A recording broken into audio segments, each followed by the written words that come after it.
সংস্কাৰী দলৰ সংস্কাৰী নেতা কাৰ্যকৰ্তা কিন্তু প্ৰীতি বনভোজ পৰিণত কৰিলে ৰণক্ষেত্ৰলৈ ৰাজহুৱা স্থানত বিজেপি নেতা কৰ্মীৰ বঙহৰ মাজত বঙহৰ যুঁজ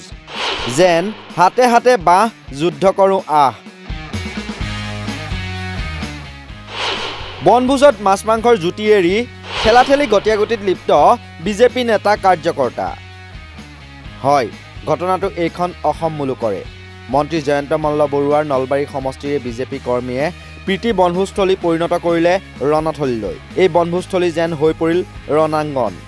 দেওবাৰৰ দিনটোত সংস্কাৰী দল বিজেপিৰ নলবাৰী টাউন মণ্ডলৰ মাজতে প্ৰচণ্ড মাৰপিট হতাহতিৰ ঘটনা পাগলাদিয়া ৰিজৰ্টত আয়োজিত বনভোজত লাগিল হতাহতি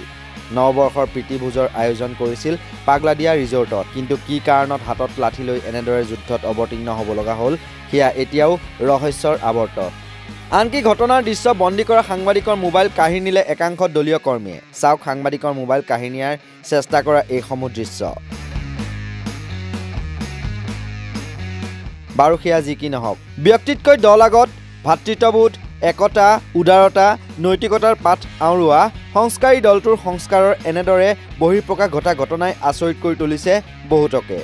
মানুহ পিকনিকলৈ যায় ৰং ৰহইচ হাঁহি তামাচা কৰিবলৈ আৰু দেহ মন সজীৱ কৰি তুলিবলৈ কিন্তু সংস্কাৰী দলটোৰ দুটা ফৈদে কৰা হতাহতি মাৰপিট কৰিবলৈ পিকনিক খাবলৈ কোনো নাযায় দেই news desk report north east নাও